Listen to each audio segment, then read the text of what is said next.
Hi friend, আজকে সকালে আমাদের বাড়িতে একটা অনুষ্ঠান ছিল, সেটা তোমাদের সঙ্গে শেয়ার করলাম।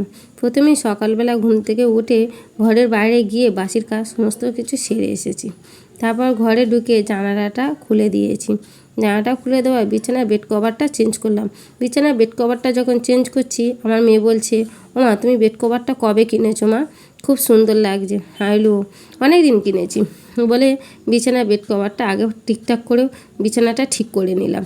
কেন বলতে, ঘরে ঢুকে আগে বিছানাটা না দিকে চোখ পড়ে, বিছানাটা কেমন হয়ে থাকলে কেমন যেন মনের মধ্যে হয়, ওই জন্য বিছানাটা আগে ঠিক করে নিলাম। তারপর আগে যে বেড কভারটা দিয়েছিলাম সেটাকে কী করলাম, একটু গরম জলে মিজে দিলাম। কেন গরম জলে না মিজলে না এই সাদা বেড কভার তো মানে একটা পরিষ্কার হয় না, ওই জন্য আমি সবসময় গরম জলেই দিই সাদা বেড কভারটা। তোমরা কে কেমন করে বেড কভারটা দাও আমাকে একটু কমেন্ট করো, ঠিক আছে? তারপর দেখো, তোমার দাদা মাছও নিয়ে চলে এসেছে, কতগুলো মাছ নিয়ে চলে এসেছে। এরপরে নিয়ে এসেছে দেখো কত মাংস নিয়ে চলে এসেছে। কিন্তু স্নান করে উঠেছি তো, এইগুলো যেন ধুতে মন না চাইলেও ধুতে হবে, কিছু করার নেই। স্নান করলেও কিছু করার থাকে না, একা হাতে সব করতে হচ্ছে, ওই জন্যে। তারপরে একা হাতে সব করতে হচ্ছে বলে না একটু তাড়াহুড়ো করছি।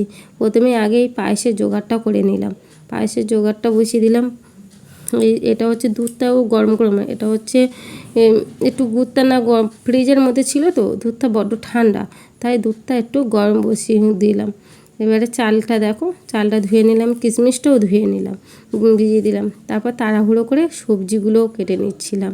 কারণ তারপর ইতিমধ্যে দেখো আমার মেয়ে স্কুলে যাবে বলে রেডি হচ্ছে। এত কাজের মধ্যেও স্কুলেরটাও রেডি করতে হবে, কিছু করে নেই। মেয়ে স্কুলে যাবে, সেটাও রেডি করে দিতেই হবে, আর ওদের স্কুলে যেতেই হবে। খুব সমস্যা হয় এই জন্যে। তারপরে দেখো সমস্ত সবজিগুলো তাড়াহুড়ো করে কেটেও নিয়েছি, এদিকে পায়েসটাও হয়ে গেছে দেখো, তাই তোমাদের সঙ্গে শেয়ার করলাম। এরপরেও নেক্সট ভিডিওতে দেখা হচ্ছে।